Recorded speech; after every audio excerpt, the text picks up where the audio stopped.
This is Aliana Rodrigues, and I'm doing the Chapter 6 project, Exponential Functions. So I'm going to read the problem real quick.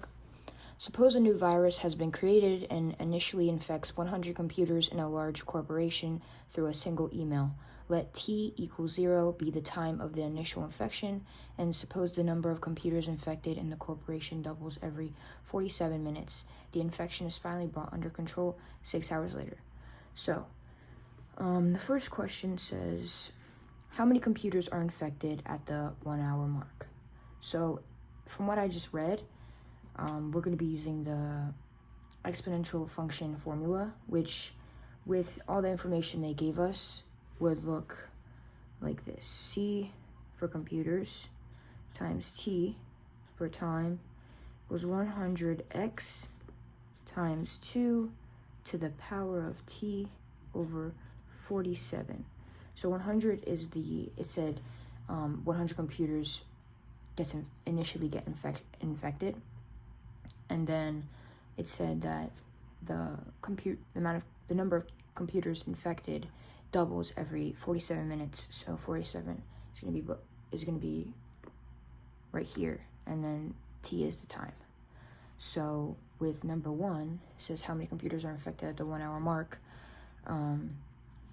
All you would do is say 1 hour is equal to 60 minutes.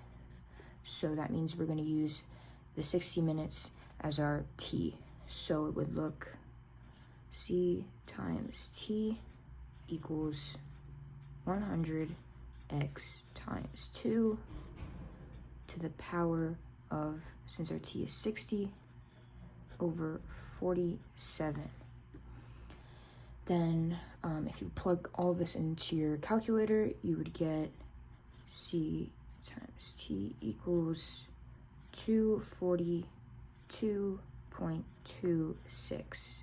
But the question's asking how many computers are infected, so we're gonna have to round to the nearest whole because computers are a whole. So, or 242 computers infected. So this would be your answer for question 1. Now for question 2, it says how many computers are infected after another 30 minutes. So you just take your time that you have for number 1, and since this says another 30 minutes, you'd add your 60 minutes with the 30 minutes in problem 2, which would equal 90 minutes. So if you plug the 90 minutes in for t into your equation, it'd be c times t equals 100x times 2 to the power of 90 over 47. Again, you just plug all this into your calculator, and you'd get c times t equals 377.086. But computers, again, are a whole, so you'd round it to 377 computers infected after another 30 minutes.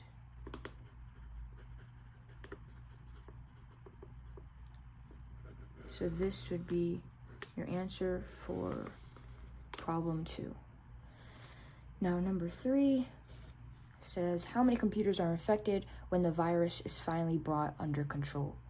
So in the initial problem, it says the infection is finally brought under control 6 hours later.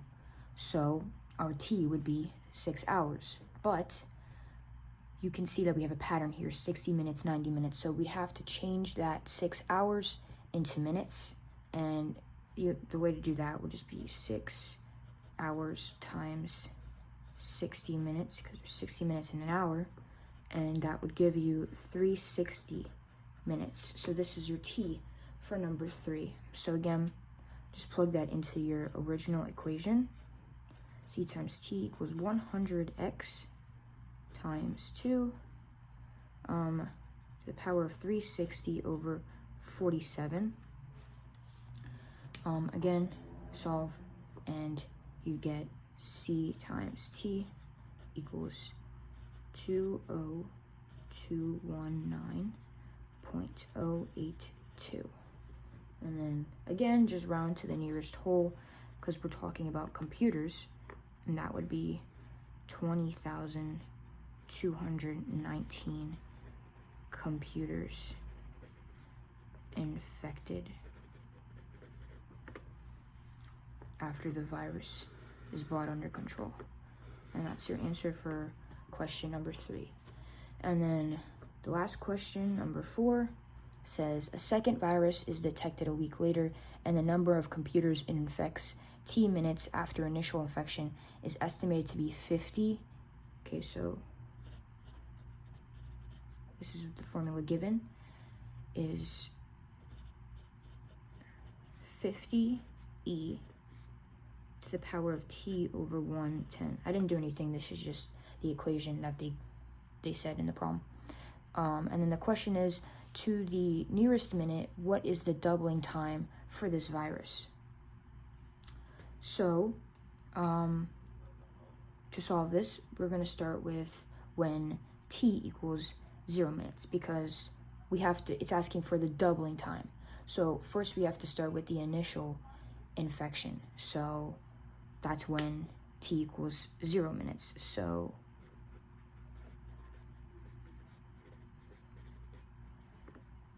that would just mean we plug in 0 for t.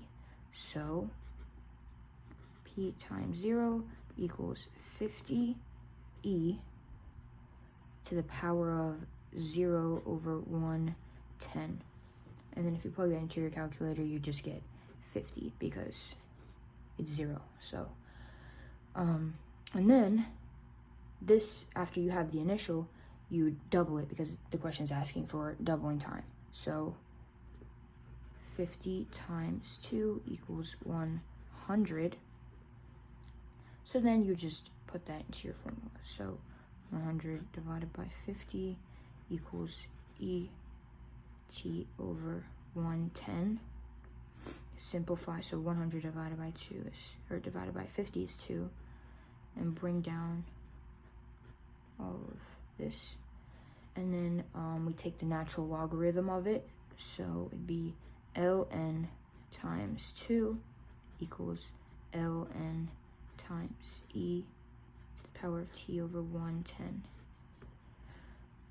Okay, and then we simplify t over 110 ln times e.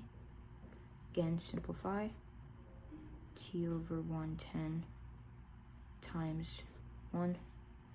And then again, simplify. Remember, e is just the constant e, which is 2.71828. So every time we're saying e, this is what e means. And then if you simplify, it would be t equals 110 natural logarithm times 2.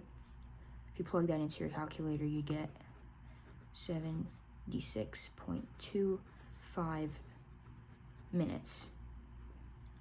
And this would be your answer. And that's my chapter 6 project.